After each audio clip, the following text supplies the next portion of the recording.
E aí pessoal, aqui quem está falando é o Aquiles, sou um dos membros da Kraken Academy. E no vídeo de hoje, atendendo alguns pedidos que nós tivemos aqui nos comentários, eu vim trazer para vocês conceitos importantes que a gente precisa ter para poder dar seguimento a essa área do curso hacker que a gente tem aqui no canal, ou então do Aprendendo a Hackear do Zero. Eu vou decidir em qual dos dois que eu vou colocar, mas enfim, são conceitos básicos que vocês precisam saber para poder dar seguimento ao que vocês já vêm aprendendo aqui no canal, beleza? Bom, eu coloquei algumas palavras ali que a gente frequentemente vem utilizando e que vem gerando algumas dúvidas, que a gente meio que às vezes atropela, já vai falando um pouco mais rápido, porque acredita que o pessoal está seguindo no mesmo ritmo. Mas se não tiver, não tem problema, a gente pausa, volta do início, começa tudo de novo para poder estar todo mundo ali, a turma que a gente já vem tendo aqui no canal, acompanhando na mesma passada, beleza? Então vamos lá. Eu coloquei isso aqui numa ordem ali, que eu julgo ser cronológica. Basicamente não tem como a gente aprender o que está mais embaixo se a gente não entender o que está mais em cima. Eu comecei ali colocando a palavra pentest. Bom, o que seria o pentest? O pentest nada mais é do que eu, dono de uma empresa, eu possuo um site, possuo uma aplicação, eu tenho um aplicativo de telefone, enfim, alguma forma. Eu tenho algum programa e eu contrato uma outra pessoa, seja o Mauro, seja o Jardim, para poder fazer testes de intrusão no meu aplicativo, no meu site, para verificar qual que é a integridade do sistema que eu tenho, se a defesa dele está boa, se eu estou imune a hackers, por exemplo. Então o pentest ele nada mais é do que isso. São testes de penetração, onde há um vínculo empregatício entre a pessoa que detém de alguma coisa e o outro que vai fazer os testes. Então esse camarada contrata esse e esse camarada faz os testes naquela empresa, naquele programa, enfim, é basicamente isso que seria um pentest. Tudo isso de forma legalizada, obviamente. Segunda coisa ali que eu coloquei portas. O que seriam portas? Quando a gente vai fazer o processo de escaneamento, já está escrito ali, escaneamento de portas, é o que a gente faz. E o que a gente faz nesse escaneamento de portas? A gente lista todas as portas do nosso alvo que estão abertas. O tipo de software que está rodando naquela porta, o programa que está rodando naquela porta, e a partir disso daí, a gente entra na terceira fase ali, a gente entra na fase de enumeração. E o que seria? Bom, cada uma daquelas portas ali é responsável por rodar um serviço, por rodar um programa, rodar um software. E na parte de enumeração é onde a gente vai começar a testar todas as portas que tem abertas ali, de acordo com o que está acontecendo nela. Se for um protocolo SSH, a gente vai tentar acessar. Se for um serviço, um protocolo FTP, a gente vai tentar logar de forma anônima. O que a gente vai fazer? A gente vai pegar tudo aquilo, todo o material que a gente já tem relacionado a cada uma daquelas portas ali. Aconselho vocês, conforme a gente for fazendo as nossas aulas aqui, já ir tomando nota do que a gente for falando e poder dar seguimento ali na enumeração que vocês vão realizar, beleza? Então, basicamente, cada hacker, cada pentester tem um processo para poder fazer essa enumeração. E, inclusive, todas as vezes que a gente for fazer a numeração, a gente bate todas as portas e com as técnicas, com os procedimentos que a gente já tem listados, beleza? Eu não vou me aprofundar muito, senão vai acabar que vai virar uma aula de numeração ou uma aula enfim, de cada um daquele tópico ali. A intenção é só dar para vocês uma noção do que cada coisa daquilo ali é, beleza? A próxima parte, eu coloquei ali ferramenta. Bom, todos os processos que a gente está colocando ali, dá para ser feito de forma manual. Só que qual que é a diferença?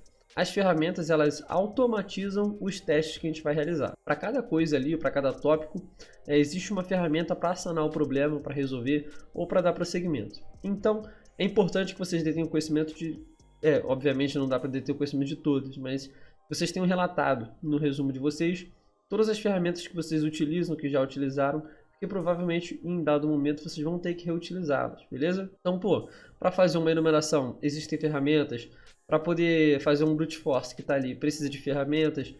Para fazer o próprio escaneamento de portas, que eu falei anteriormente, a gente utiliza a ferramenta Nmap.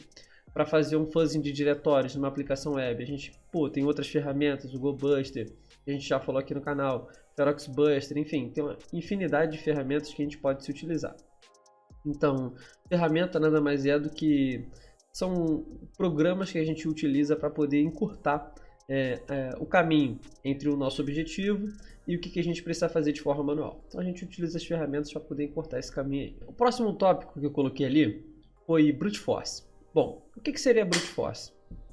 Brute Force nada mais é do que um teste de força bruta. Seria a gente tentar fazer login num site, por exemplo, e para fazer o login naquele site a gente tem que tentar colocar uma informação de usuário e uma informação de senha. Só que imagina que a gente não sabe a senha, por exemplo, mas a gente sabe o nome do usuário. A gente coloca lá naquela aplicação o nome do usuário e começa a testar várias senhas até a requisição do site responder para a gente que aquela senha está correta. Isso daí nada mais do que seria do que um teste de força bruta, seria realizar um brute force. Pô, Aquiles, e dá um exemplo para a gente aí, além desse daí que você já deu. Bom, aqui se vocês quiserem acessar o nosso canal, clicando aqui no canal aqui embaixo, tem um vídeo sobre a ferramenta Hydra. E ela é uma ferramenta de brute force, a gente já tem um vídeo aqui no canal, acho que é o nosso vídeo mais acessado. Se vocês quiserem, vocês podem clicar aqui, dar uma conferida. O que a gente faz ali? A gente pega a ferramenta Hydra e força a requisição numa aplicação. Numa aplicação WordPress, por exemplo. A gente começa a fazer, porque de que forma que o WordPress ele responde? A gente insere uma informação de usuário e se a informação de usuário estiver errada, o site responde para a gente que aquele usuário não existe. E se a gente coloca uma senha errada, ela diz que a senha está errada. Então, a gente vai lançar uma senha qualquer com um usuário errado, até aquele site responder para a gente que o nome do usuário está correto. Aí quando ele responder que o nome do usuário está correto, ele vai começar a dar que a senha está errada. Então a gente joga mais uma lista de uma infinidade de senhas até conseguir casar a informação de usuário com a informação de senha. Dessa forma a gente estaria realizando um brute force de usuário e um brute force de senha. Então esse daí que seria na verdade um teste de força bruta, beleza? A outra informação eu coloquei ali hash. O que seria uma hash? Uma hash nada mais é do que uma forma de armazenar uma informação, um arquivo, de uma forma segura. Então, o que normalmente os programas costumam fazer? A gente insere uma informação, no caso uma senha, o programa pega aquela senha e ele codifica num arquivo de hash e depois armazena dentro do próprio programa aquela hash codificada. O que os hackers costumam fazer? Eles pegam aquela senha codificada, descobrem qual formato que aquela hash foi armazenada e fazem o processo inverso para tentar pegar a hash, a senha que o programa tratou, transformou em hash e fazer o processo inverso para tentar transformar aquela hash novamente no arquivo de senha para poder burlar o sistema. Beleza? Então uma hash nada mais é do que isso daí. Uma forma de programas ou então manualmente dá para fazer na linha de comandos com MD5 SAM ou um SHA-256 SAM para você transformar uma palavra, um número, uma lista num formato de hash criptografado. Inclusive, se vocês quiserem ver de que forma que dá para quebrar essas hashes, eu vou deixar aqui também na descrição do vídeo. A gente tem um vídeo ensinando como fazer quebra de hash com o Hashcat e também com a ferramenta John the Ripper. Vou deixar aqui no canal, vocês podem dar uma assistida depois para poder verificar de que forma que dá para fazer isso. Ali também a gente colocou o word list. Inclusive o vídeo da semana passada foi do Eduardo ensinando de que forma vocês conseguem gerar word lists personalizados. Então já fica aqui a recomendação, depois vocês podem assistir. Uma word list nada mais é do que uma lista de palavras. E para que serve essa lista de palavras? Aí vai depender do que a pessoa está tentando fazer. Se for um brute force, provavelmente vai conter informações de senhas. Se for um fuzzinho de diretórios, vai ter normalmente os diretórios padrões que existem.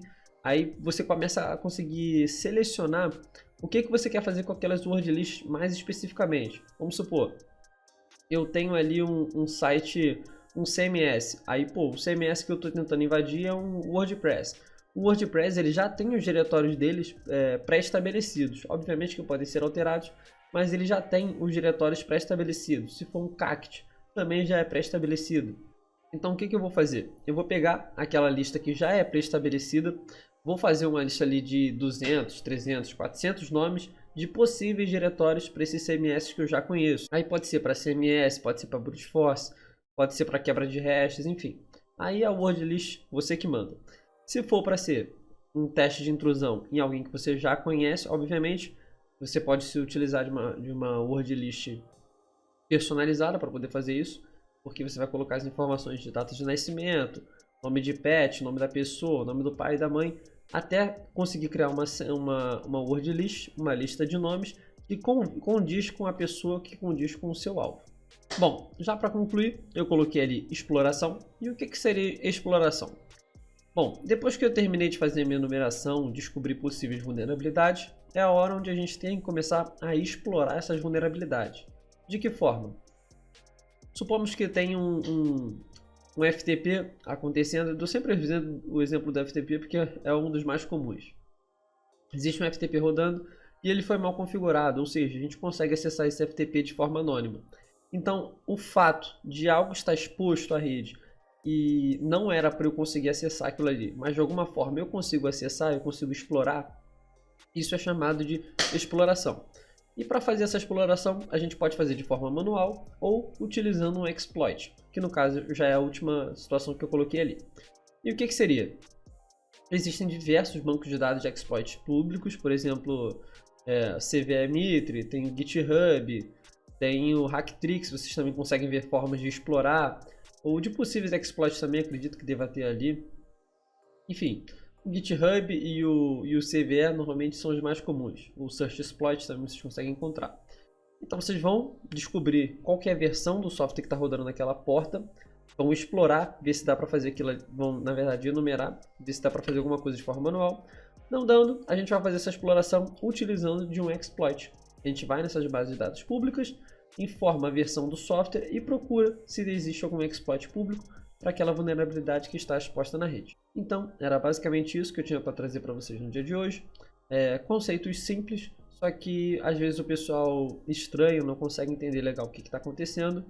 Então a gente resolveu gravar explicando passo a passo o que cada uma dessas coisas significa. Se você tiver alguma dúvida, pode deixar aí no comentário, a gente faz questão de esclarecer. E se você curtiu esse vídeo, eu peço para que deixe um comentário aqui, para poder valorizar nosso trabalho, dê um like, se inscreva e compartilhe com seus amigos. Espero vocês na próxima semana, um abraço e valeu!